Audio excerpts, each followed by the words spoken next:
আমার যেমন সন্তানকে আমি ফেলে আসিনি, তেমনি আমার মা বাবাও, আমিও তো তাদের সন্তান, তারাও আমাকে তাদের কাছে নিয়ে চলে যায়। সে তার কিছু থাক বা না থাক, সে উপার্জন করতে পারুক বা না পারুক, তার মুখের হাসি, তার মুখের একটু ভালো ব্যবহার, এইটুকুই আমার কাছে অনেক কিছু। আমার নাম টিয়া। আমার বাসা হচ্ছে নরসিংদীতে। আমার বিয়ে হয়েছিল আজ থেকে প্রায় 9 বছর আগে। হ্যাঁ, বিয়ে হওয়ার 1 বছর পর আবার আমার ডিভোর্সও হয়ে যায়। এখন হয়তো অনেকের মনে প্রশ্ন জাগবে, কেন ডিভোর্স হয়ে গেল? ডিভোর্স হওয়ার অনেক কারণ থাকে। এখন আমি যদি বলি যে আমি ভালো ছিলাম, সে খারাপ ছিল, এটা বললে সবাই ভাববে যে নিজেকে তো ভালো বলবেই। না, আমি নিজেকে ভালো বলছি না। এখানে বিষয়টা হচ্ছে, আমার যে জীবন সঙ্গী ছিল, অর্থাৎ আমার যে স্বামী ছিল, সে মানে শুধু মা বাবার কথা মতো চলতো। তার মানে মা বাবা, ভাই বোন, তার পরিবারই তার কাছে ইম্পর্টেন্ট, মানে তাদেরকে প্রাধান্য সে বেশি দিত। তো তাদেরকে এতটাই প্রাধান্য দিত যে তাদেরকে প্রাধান্য দিতে দিতে আমার ভূমিকা কি, আমার গুরুত্ব কি একটা সময় গিয়ে সে ভুলেই যায়। আমি কম করিনি করতে, আমি নিজের মানে প্রাণপণ চেষ্টা করছি, এতটা চেষ্টা করছি যেটুকু না করলেই মানে আর নয়। শুধু এতটুকুই বাকি ছিল যে আমি মারা যাইনি, মানে এটা বাদ দিয়ে মানসিক টর্চার, মানে সব ধরনের টর্চারই সহ্য করি। মানে সহ্য করতে করতে একটা সময় সহ্যের সীমা অতিক্রম হয়ে যায়, একটা বেবি হয়। তো ছোট্ট বেবিটাকে নিয়ে তখন কি করব? ওই অবস্থাতেও সে আমাকে টর্চার করতো। কিন্তু সেই টর্চার কেন করতো? টাকার জন্য। আমি যতক্ষণ টাকা দিতে পারতাম, মানে আমি একটা জব করতাম, আমি টাকা দিতে পারলেই ভালো, মানে যতক্ষণ দিতে পারি ততক্ষণ তার কাছে হাসি মুখ দেখতে পাই সবার কাছে। তারপর একটা পর্যায়ে গিয়ে যখন আমি দিতে রাজি না হই, বেবিটা হয়, ওই অবস্থায় আমার গায়ে হাত তোলে।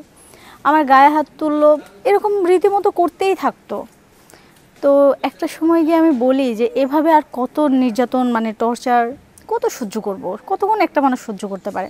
সহ্যের বাঁধ যখন ভেঙে গেল, তখনই আমি সিদ্ধান্ত নেই যে ডিভোর্স করে ফেলবো। তো ডিভোর্স হওয়ার পরে সবাই জিতে যায়, হেরে যায় তো শুধু ছোটো বাচ্চাটা।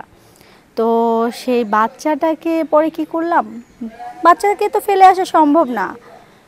একটা বাবা সন্তানকে ফেলে চলে যাইতে পারে, অনেক সময় মায়েরাও যায়, কিন্তু আসলে আমার ক্ষেত্রে উল্টোটা, আমি পারিনি।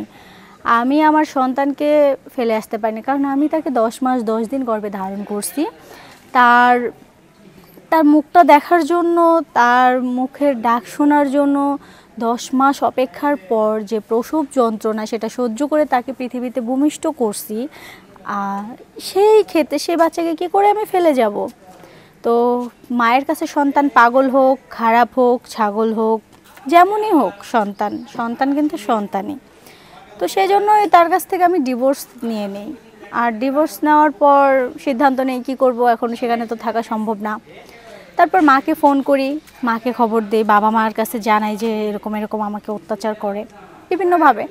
তখন মা বাবা সিদ্ধান্ত নিল যে আমাদের সন্তানকে আমরা আমাদের কাছে নিয়ে আসবো। আমার যেমন সন্তানকে আমি ফেলে আসিনি, তেমনি আমার মা বাবাও, আমিও তো তাদের সন্তান, তারাও আমাকে তাদের কাছে নিয়ে চলে যায়। শুধু আমাকে নয়, আমার ছোট্ট শিশুটাকে, মানে আমার ছোট্ট বাচ্চাটাকে সহ সেখানে নিয়ে চলে যায়। তারপর থেকে আর বিয়ে শাদির কথা কখনো ভাবি নাই। অনেক সম্বন্ধ আসছে, গ্রামবাসীরা, আশেপাশের লোকজন, ফ্রেন্ড সার্কেল, অনেকেই বিয়ের কথা বলছে। হ্যাঁ, আমি একেবারে যে মানে কিছুই বুঝি না তা কিন্তু নয়, আমি গ্র্যাজুয়েশন কমপ্লিট করছি। তো সেক্ষেত্রে আমি তবুও মানিয়ে নেওয়ার চেষ্টা করছিলাম যে যতই হোক, যা কিছুই হোক, আমি মানুষটাকে ভালো করব। কিন্তু না, মানুষটা ভালো হবে কি? ওই যে এক অভ্যাস, ফ্যামিলির টান আর টাকা, এই দুইটা ছাড়া অন্য কিছুই সে বুঝতো না। আমার প্রতি ভালোবাসা তার ছিলই না তেমন, বললাম না, প্রয়োজন যতক্ষণ, প্রিয়জন ততক্ষণ। কিন্তু এরকমটা হয়নি, প্রিয়জন আমার সব সময়, প্রয়োজনটা কিছু না। প্রয়োজন যে কোনোভাবে আল্লাহ মানে একভাবে না একভাবে উদ্ধার করবে, কিন্তু আমার ক্ষেত্রে ওরকম হয়নি। তো যাই হোক, ওটা ভাগ্যদোষ দিব নাকি কর্মফল দিব মানে বুঝতেছি না। কিন্তু সব মিলিয়ে এখন আর আমি মানে ওই তারপর থেকে এত বছরে আর বিয়ে শাদী, কাউকে ভালোবাসার কথা কোনো কিছুই ভাবিনি, কোনো কিছু করার ইচ্ছেই জাগেনি।